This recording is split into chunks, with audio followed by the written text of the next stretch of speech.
way, way too long. I do apologize. The reason for my absence is I was traveling. I went home last week, and the week before that, I went to Auburn. And the week before that, we had Bulldog Bash here in Mississippi State. So I was out Friday night at the concert. So I wasn't able to post because I said I was going to try to post on Fridays. I'm now going to change that to Thursdays just because I have it like it's either gonna be Thursday or Wednesdays depending on my work schedule as I've started another job. I'm still working for SCS Mississippi on Friday nights for football games. This week I plan on going to the Louisville, high school game. I forgot who they're playing, but I believe it is their homecoming.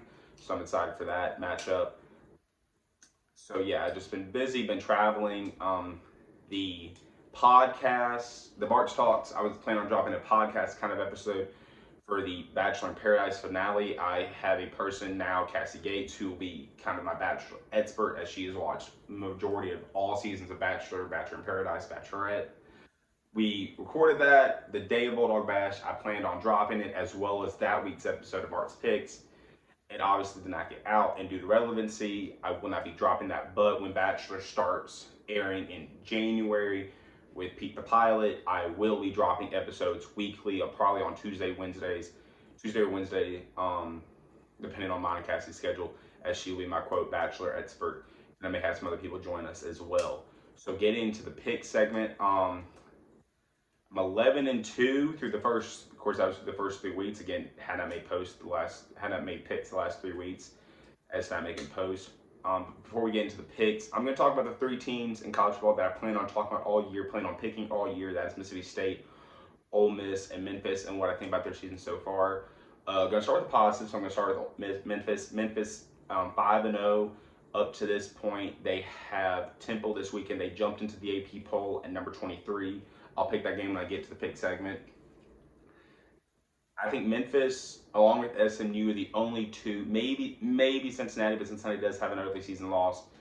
But Memphis and SMU, I think, are the two best cases for the American to keep their run of teams getting to the New Year's Six. They sent Houston, and then they sent UCF, obviously, the last couple years. They, I think, are the best. They have the best chance to keep that run going. I think it's going to be Boise State that ends up getting the bid just because they had that big, even though Florida State's 3-2. I think they will give Boise State the nod because they've been ranked majority of the season. So, and I think that will come to fruition when the college football playoff polls get released in the next couple of weeks. Memphis, I think, will be ranked, and SMU probably be ranked because they did not play for a couple of weeks. But Boise State will be, I think, they'll have to have Boise State lose, and I don't see Boise State lose in that Mountain West Conference. Getting to Mississippi State, obviously, I am shooting here. It's kind of what I expected. 3-2. I mean, if you had laid out the schedule, 3-2 is obviously a possibility. Just did not expect us to lose the way we did to Auburn. Did I go into Auburn, Jordan Hare, think, because I went to that game, like I said, did I go in there thinking we were going to probably W? I mean, I hoped, maybe, break here, break there. Did not expect Bo Nix to play like he did, but then he kind of turned to the quarterback I thought he would be. I mean, he's a freshman. He's a freshman. He's going to make freshman mistakes. Auburn all year, I think I said they're probably going to be 9-3. Probably now 8-4 because I kind of thought they'd beat Florida just because Florida's quarterback situation, but Kyle Trask has played out of his mind. So Auburn probably will finish 8-4 because they do have to play Georgia. They still have to play LSU, and they still have to play Alabama. So yeah, Auburn's probably going to finish out 8-4, but that's a pretty dang good Auburn team. Lights out defense, heck of a running game, but Booby Whitlow obviously is out for the next 4 to 6 weeks, I believe, with an injury. So that could obviously hamper them as well. But I mean, Mississippi State, you can't go down on the road to a top 10 team. You can't be down 21 points in the blink of an eye, and it's going to be a struggle the rest of the way. I'm interested to see what they do this weekend in Tennessee, because Garrett Schrader, the true freshman quarterback who has played pretty well in his 2 relief appearances and his 1 start, or 3 relief appearances, and his 1 start. But that means he's had 4 games. And the new NCAA redshirt rule that was implemented last year, if he was to play 1 more game, he would lose that redshirt. So I think it's been obviously Mississippi State's mind all year, hey, we're going to be able to redshirt him. But with Tommy Stevens' inconsistency and injury he's sustained the past couple of weeks, my opinion, I think we pulled the trigger on Schrader just because I think he runs more. Granted, Stevens does throw the ball well and throws the ball, I think, with a better zip that I've seen so far from Schrader. But Schrader, he has that grit, he has that attitude that, hey, we're going to go and down and we're going to come back. That's the kind of attitude I saw from him against Auburn. Obviously didn't work. We lost by like 35, but it'll be interesting to see, if Stevens starts struggling, do they go with Garrett or do they go with Keaton Thompson, who has not played in the game this year? Obviously, he's pretty much been relegated to third string. And it looks like, he's actually he may be looking to maybe grad transfer at the end of the semester. So they go with him maybe because he still has 4 games on his red shirt kind of thing. Or do they pull the trigger and just go with Schrader, burn the red shirt? But I think as soon as you burn the red shirt, you start Schrader the rest of the year. I don't think there's one of the things where you can go back and forth after that. As soon as you play Schrader, I think unless you're looking for a Justin Fields type situation, but we saw what happened there. He transferred to Ohio State and he's killing it. Getting to Ole Miss. Ole Miss, hey, you're 3-3, halfway through the season. Now you still have to play LSU, I believe. They played Alabama. They still have to play LSU. They still have to play Auburn. Obviously, they have the Egg Bowl. They still have to play A&M. But, they're 3-3. There's, I think, a couple winnable games where they can maybe get to that 6th win. It will be interesting to see. John Rice Plumlee looks pretty impressive running that offense. Kind of the same thing with Schrader, run first, but you're a freshman, but John Rice Plumlee, he runs a 4.3 40. The guy is incredible. Saw what he did against Alabama. I think if he was able to throw the ball better against Alabama, I think they had a chance to maybe make that game a little closer than it did. But we saw what that offense did. they are going to be good for the next couple of years with John Rice Plumlee, Jerry Ely, and I forgot the other freshman running back. But when you run for over 300 yards on an SEC defense, I don't care if it's Vandy's or Alabama's, you're doing pretty well. Getting into the pick segments, a lot of games coming up. We have the Memphis-Temple game, Mississippi State, Tennessee, and Ole Miss, Missouri, as well as 4 top 10 matchups of top 25 teams. We have, of course, the Red River Rivalry, Oklahoma and Texas. We have Bama and A&M. We have Penn State and Iowa. And we have, of course, the big one, LSU and Florida down in Death Valley. Gonna start out with the 3 always pick'ems. Memphis, I think, dominates Temple. They keep this run of trying to maybe get into that New Year's 6. You can't have any slip-ups. I think they keep it going. Then they knock out Temple and actually get that 6th win and be bowl eligible for the 5th, 6th straight year now. Mississippi State and Tennessee. Mississippi State 3-2 coming off bye. Tennessee 1-4 coming off a loss to Georgia. But it looks like they have found their quarterback in Meyer. I think I'm picking Mississippi State, but I will not be surprised if we go into Knoxville and lose, just because that atmosphere, it's 11 a.m. kickoff. Who knows what's going to really happen?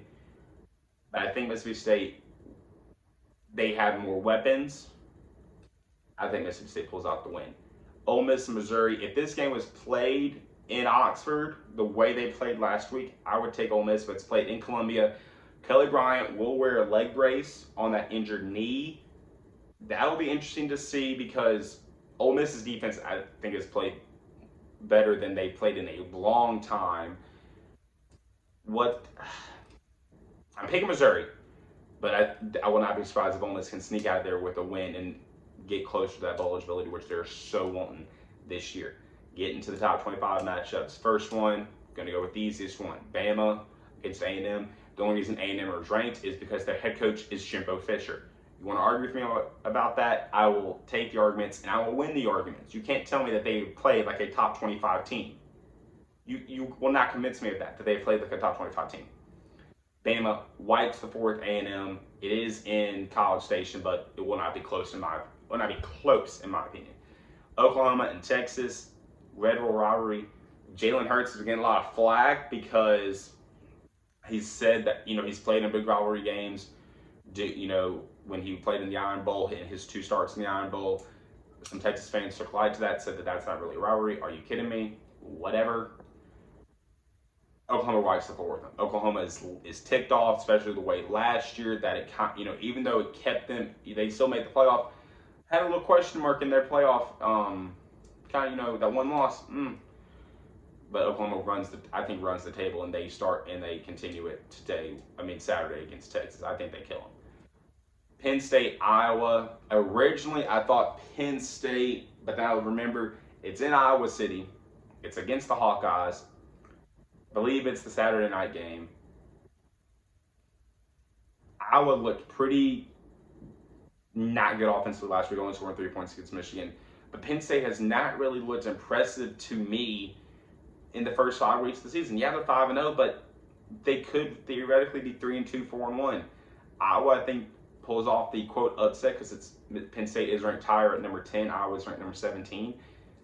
Iowa, I think Nate Stanley keeps the ball moving. They score more points obviously than they did last week against Michigan, and I think they pull off the upset against the Nittany Lions. Getting into the big game of the week, LSU and a high-powered offense which Joe Burrow has unleashed on the SEC takes on Florida, and the guy I talked about, Kyle Trask. Number 5 versus number 7. Big time implications for the SEC as far as them trying to get 2 teams in the playoff. It will not happen.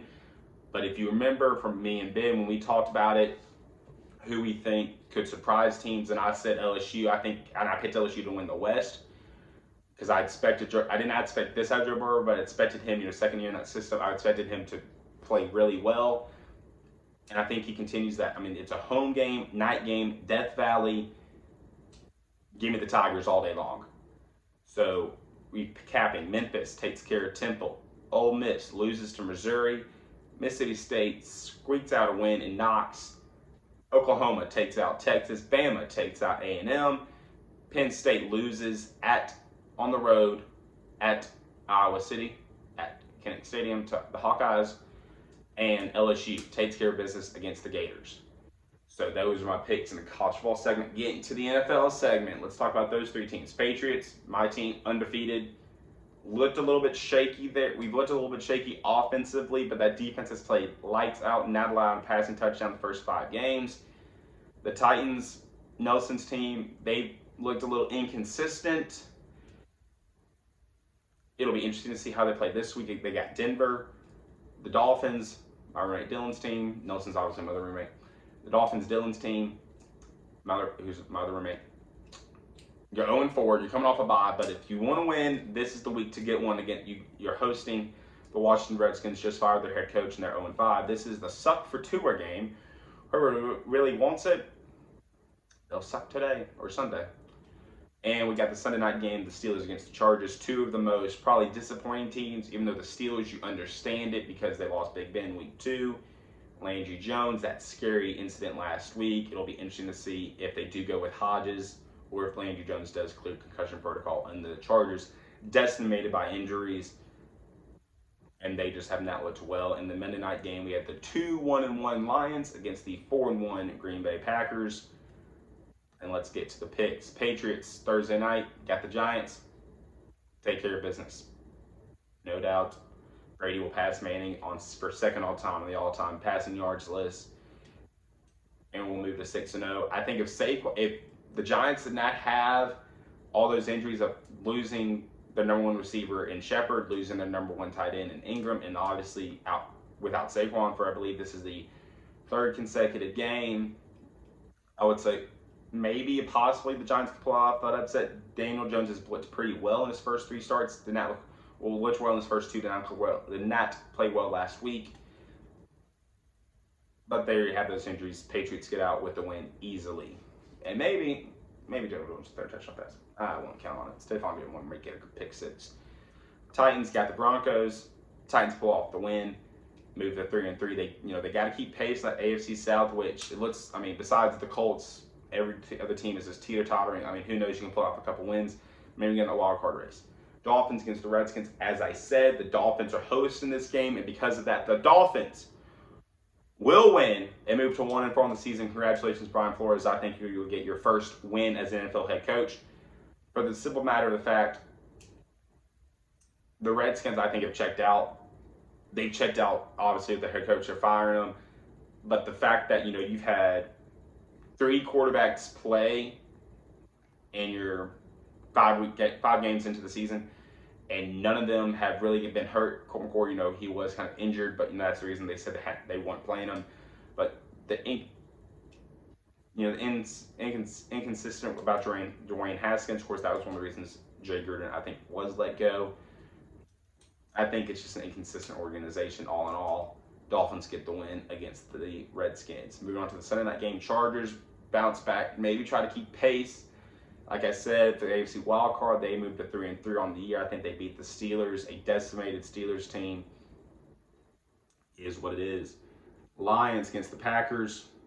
Packers going to wipe the floor with the Lions. Sorry, Matt Patricia, former Patriot assistant, but your team, you were the fake team, I think, the first 4 weeks that, hey, who knows? 2-1-1, who knows? They'll be 2-2-1. So, recapping by the way, I'm 6-3 in NFL picks through the first 2 weeks of the season. I haven't made the picks the last 3 weeks, obviously. So, recapping, Patriots, Thursday night, which is tonight, take out the Giants. Titans, take off the Broncos on Sunday. Dolphins take out the Redskins, get their first win of the year. Steelers lose to the Chargers on Sunday night, and the Packers defeat the Lions on Monday night. Sorry again for the pause and post the last couple weeks. I will be better next week. We do have a home game against LSU. I'm not looking forward to it.